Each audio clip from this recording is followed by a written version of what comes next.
Hey Margarita, how are you? Good, how are you doing? I'm doing good. Good to have you again. So, how's the day Yes. so far? I just started, so good morning to you. Yeah, I know. You're in LA, right? Yeah, it's pretty early. It's 8:30 here, but it's good because I have a lot to do today. So Okay. um, Great, great, great. So, Margarita, on October 14, you released the single and video for Requiem for a Dream. I know it's been going on for years and years with a lot of artists doing this. And would you like to tell me your version of this song and the making of the video? yeah, I wanted to make it for so long, and I always like to do covers in between album cycles.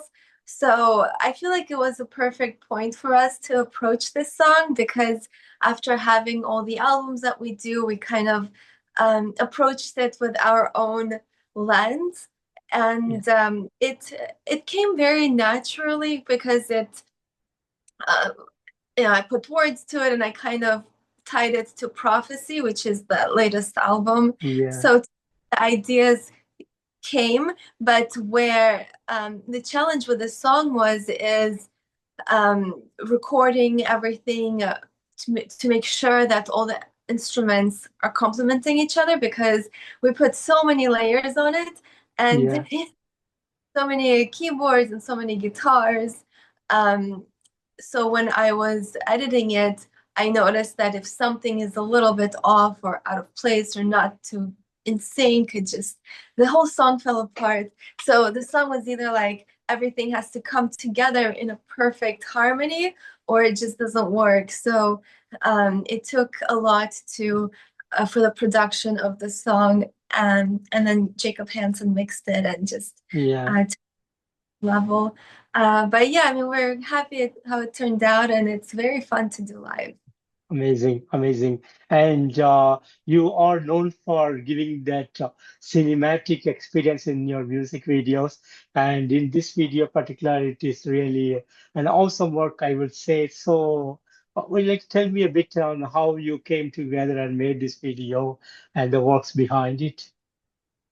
Yeah, the whole thing kind of was inspired by the album cover, I think, Yeah, for me at least, because I made a painting for the cover artwork, and it turned into, well, I digitized it after I took the photo of it, but it was a painting originally, and the painting, there's the girl sitting like looking to, um, you know, I guess bit of hope wherever she's yeah, looking um, out of the darkness, but she has this crown, and the mm, crown is face. So there's a lot of symbolism that is in that painting, and there's like a chain around her that turns into DNA, that turns into this flower, like something to symbolize life. yeah, Um, so I wanted to kind of bring that painting to life, and then starting from the outfit to the crown, and then so I'm a big fan of Darren Aronofsky, the director who made Requiem for a Dream, and he also made Black Swan and one of my favorite movies, The Fountain. So I think that I started drawing inspiration from that because in the video there's that ballerina. So I used to dance ballet, and yeah, I wanted to incorporate that somehow. Um, so a funny story. So I got the pointers and I was practicing, but mm, in the video, because we filmed in the rain, or in yeah, the studio, point shoes they completely dissolve in water. So it took mm, probably 5 minutes to really do anything before the shoes completely, became soft. So yeah, I mean, we filmed that video over 2 days. And I mean, when I get ideas, I just like, okay, we have to make that happen, or we have to make this happen. And Julian, who was co-director on this video, he really helped me bring all these visions to life. And with the filming techniques to try to kind of um, convey the emotion of the song. Like, for Yeah. example, band is in the white room. We usually film where you just kind of set up the band and you film the direct, and Hmm. then set everybody up more far apart. So he was moving from one person to the other person to kind of keep this tension going. So it was a lot of fun, and um, just like with any video, it's a bit stressful to make sure we get all the footage, but it was a lot of fun to try Yeah. to. Amazing, amazing. And recently, you're also awarded the Outstanding Artist at CineFest in Hollywood, California. So, how do you feel Oh, about this achievement? that was very cool. I did not expect that, so it was very cool. Um, yeah, so I was displaying my art at the festival, and I saw so many great movies. It was an independent film festival, and I was just mind blown how good the films were.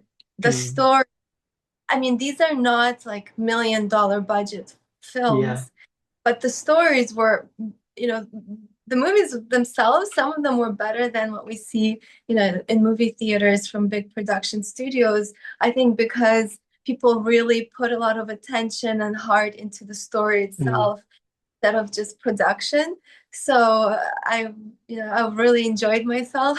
mm, And then it was I was very honored that, they gave me this award, and the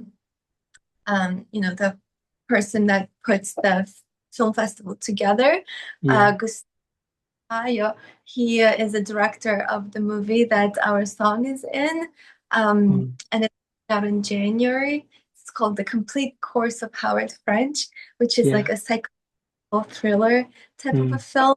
And yeah, so it's very exciting how it all came mm. together. Yeah, Awesome. unexpected. Awesome, awesome, awesome. And going back to early this year, to March, you released your album Prophecy. So I know it's been months now, but would you like to tell me a bit on the making of this album and the production behind it? Yeah, so Prophecy, um, well, it was a while for us to make it, but it came together fast. But we started working on it um, late 2023, I believe, when we were switching labels because we moved the band over to Napalm Records, and Yeah. we're very happy to be on Napalm. So we had the two songs, Rogue and Martyr, and we wrote those two songs in between labels. So it was a weird transition for us. Um, a lot going on the business end of Mm, things that are fun. So we wrote those two songs, and when we got signed to Napalm, um, we had to make the album, but we had a tour. I think we had two tours that we had to do. So we were kind of making the album between the tours, and we had to finish everything before our European tour with Symphony X. So um, I had the ideas for the songs in a way because when I had with the Hologram album, I had the graphic novel Hologram Enslaves to Forever, mm, and the story left on a cliffhanger. So I already was envisioning the songs that would kind of continue the storyline. So I was excited to get these ideas out there. Um, so yeah, we just started putting it all together, and once I get inspired, the ideas come to me. It's yeah. just them into the songs. So I would arrange it. Um, with like my keyboard, and then we have a new band member as well, Yeah. Doug, who added an 8 string that kind of opened up a new range for us, which was very cool. So it gave me a lot more room, and it gave Dave, our a guitarist, more room to explore with his guitar. So it was an interesting transition for us to kind of explore how to expand our sound with these Mm, new stances. But yeah, we arrange the songs and then I actually record the vocals first. And then after I record the vocals, that's when we really have to figure out how to bring the whole song together. Yeah. Uh, Drums and all the guitars. I redo my keyboards afterwards because things change a little bit. So it's a really long process to Mm. kind of build the song and evolve it and put all the instruments together. Yeah. Send it off to Jacob mixing. But other than that, it was a really interesting album, from the storyline as well, because it's kind of the first time that um, I really take a stance on my belief or my Mm. opinion or my viewpoints on the world and like the whole world of how AI is becoming so Yeah. integrated in our lives.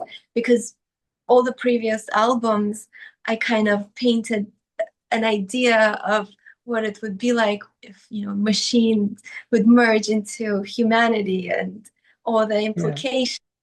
But I always left it up to the listener to decide how they feel about Mm. it. Yeah, absolutely.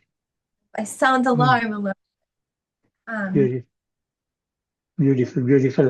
And great artwork that goes behind prophecy. So would you like to tell me about the artwork and the theme behind the artwork?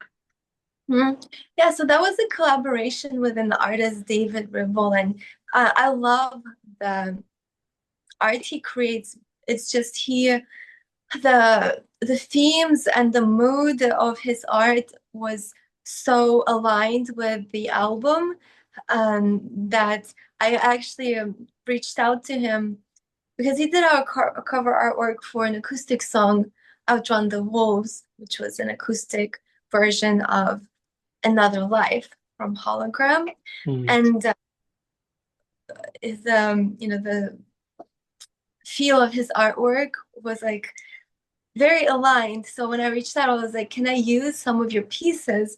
So the cover is actually um, maybe 3 or 4 pieces of his separate art works that I merged together, and Mm. then some elements to it. So it's like a collaboration of his and me kind of merging that to create this world of prophecy. And Yeah. it worked. Great, great, great. And speaking on touring, is the Prophecy Tour continuing in 2026, or what's the upcoming touring plans for the band? Yeah, so we're gonna finish off the year with a US tour up out here starting in November, and then we already have 2 tours planned for Europe next year. Um, One is in May. We're playing a festival in Germany and we're going to have some dates surrounding it. And Mm. another one is October. So I think for that one, we're probably going to have a new song because we're always working on something. So I think Yeah, we're going to have material for live. But in between, I think we've been planning some dates in Mexico and South America, which yeah. is always something that happens that we can't get over there. So I hope in 2026 we're able to make it to Mexico and South America, and hopefully we'll make it back to Japan. So Mm. we're just trying to hit as many places as we can next year. So we'll see what happens. Beautiful, beautiful, beautiful. And are there plans to come back to the studio again in 2026 to write new material? Yeah, definitely. Definitely. I don't know if we'll have a whole new album next year, Mm. probably early 27, but we're definitely going to be writing it. Yeah. But I don't know, because usually it takes like 3 to 6 months for it to release. So we'll see. Great, great, great. And the band has been there since 2011, and you've been giving us amazing albums over the last years, and great, great, great work. It keeps him coming awesome and awesome after the albums after albums. So, how do you guys feel about the road that you have traveled so far? Yeah, when we started the band, it's basically when I met Dave, we started the band right away. So Yeah. now that looking back, I really think that the band at its core, like the band as it is now, or as our sound evolved starting from 2017. I think that's when we really found ourselves and our sound and how to write together, because that's when we started working on the album Universe. Mm, So when in 2019, that's when the band really took shape, and that's when we did our tour Sonata Arctica. So I think all the years before, I think that was us trying to figure out what we want to do. mm, I come from such a different background, so I think I really needed those years to figure out how to be a singer, how to write music. Um, so those were kind of like our formative years, but it's really amazing to see how far we've come, and mm. now getting older, I've started to realize that how important it is to enjoy those moments and enjoy the journey, like stop just looking to the next thing, because time goes by so fast. Yeah, So it's important to really be, as cheesy as it sounds, be in the moment, and just really let the music evolve, like stop, don't rush from one thing to the other. But yeah, I mean, seeing the progression of the band, and I'm pretty proud of it. We've done some crazy things, yeah, a lot of things that we weren't didn't think it would be possible, but somehow we find a way. So it's really cool to see that. You yeah. know, Awesome, awesome, awesome. And I know I'm the person who has been following you since the start of Edge of Paradise, and I've seen the band grow year after year after year after year, and now you have become a world star. Like all the people from around the world know who Edge of Paradise, and they've been following your awesome. And it's all the hard work and effort and that you guys have been put as a band together. So, how do you guys feel about the success of this band? oh, thank you. When you're in it, it's like you always have to. There's always new challenges that arise. So it's like I'm grateful every day that we have fans that support us, and it's actually only because of the fans that we're able to be here. Like people have supported us from the beginning and they're still here. And then obviously, new people find out about the band. So it's a really amazing feeling. So I almost feel responsible that, I have to make sure that we're, keep making music and keep touring and keep moving forward, because we have such a support system from people that this band has some sort of meaning to them in their life. So it's a really meaningful way to um, yeah, just keep the band going. So we're just very honored that people are here to support us. But yeah, I mean, with the further we move, the bigger the challenges in a way. Yeah, But exactly. more ways to realize our ideas and our dreams. Like for example, like with the stage show, the more we tour, the bigger the venues, the cooler the stage production, the more room for the music to really be heard. Like I always envision like a very big cinematic Yeah, production for our live shows. So it's very cool to see that, we're moving closer and closer to that. And with the music, just getting new opportunities, and but it's always like we always have to keep pushing forward. So it feels the same. It's just it's a different scale. But to us, it's just same thing. We just keep moving forward and making music, and um, just making sure that we're doing the best we can with yeah. um, everything. Amazing, awesome, awesome. And I know there has been a lot of highlight moments over the years, but in the last few years, is there something great that happened in the band that you want to share with us today?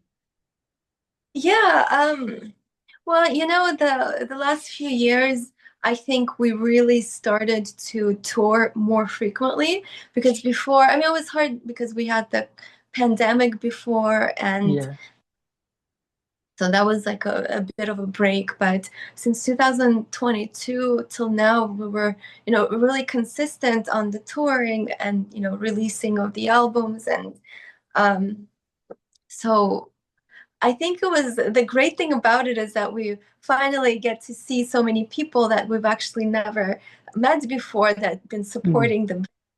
So being able to come to these places that we haven't reached before, and seeing that connection, between the music and the fans, and it's like it's a great feeling, and then to be able to say hello and develop those connections, and then come back to the same, like we've came back to the same place like 3 times, and mm, then seeing those people come back to support us, that's the best feeling. Because it was a short span of time that we came back to like the same markets and then have people show mm. up for to me that's what growth of the band, looks like, is having those people that, want to keep coming back to experience the music with us live. Yeah. And Great, great, great, great. And being an amazing painter and artist by yourself, do you have plans in the future to work on some of Edge of Paradise concept into a novel or a comic kind of work in the future? well, I have one. Do you want me to Mm. show you? Yeah, surely. I have a graphic novel, which is the Hologram and Slaves to Mm. Forever. Yeah, So one is based on the previous album, Hologram, and so it's kind of an interactive novel. So yeah. when people story, they scan the QR code, and it takes them Mm. to the song on the music video that goes along with the chapter. Yeah, So I'm gonna release an audiobook version of it, and then next year I'm working on the second one, which is the graphic novel for Prophecy, which is kind yeah. of like of that. So yeah, I'm always doing something with that.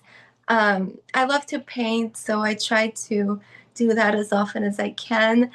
This past year and recently, I made the biggest painting so far that I've Mm. ever, because you kind of like um, I don't know, 16 by or 20 by 24 inches. Mm. They're not, but recently I've made like paintings that are 4 feet tall, including the painting for Requiem. So I've been playing around with, larger scale paintings, which is a lot of fun.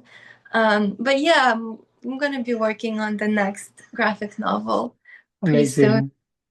Or, Awesome, awesome, awesome. And future work plannings like do you plan to tour to countries you have never stepped in before? well, yes, I really hope so. That's the Uh, plan. And yeah, I really want to get to, South America, Mexico. And I would love to go to Australia, yeah, and countries that we want to go to. So we'll see. We'll see what we can do. So hopefully it will happen this year. yeah, fantastic. And if you need any booking contacts in Australia, please let me know. I do have a lot of contacts from people who are in the booking agency in Australia. So just ping me so that I can reach out to them. Awesome. Thank you. Mm. Thank you so Welcome, you're welcome. And Margarita, finally, any message that you have for the fans around the world? much. Yes, I just want to say a huge thank you for supporting us. Hope you guys are enjoying, Requiem and Prophecy, and we can't wait to bring this music live to you and say hello. So thank you guys so much for supporting us. Awesome, awesome, Margarita. And Margarita, as always, I want to thank you so much for giving me again this wonderful opportunity to have you on this show, and a real pleasure to meet you today. And hope to see you in more interviews and see you live somewhere near in the future. And I wish you all the best, Thank you so much, and thank you for supporting us over the all years. all the time, Margarita. Thanks so much. Take care and have a good day ahead. You too. Thank you so Yeah, much. bye bye.